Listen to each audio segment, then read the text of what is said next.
Hello, আসসালামু আলাইকুম। দেখেন নতুন বয়ার লাগাই গেছি, পানি সুন্দর মতো আইতে আছে। মানে বয়া খারাপ, আমি বয়া চেক করছি, বয়া বরাবর করি পানি কন্ট্রোল করে।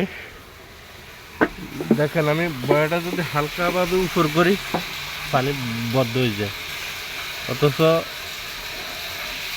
এ দেখেন পানি বদ্ধ এই চালু।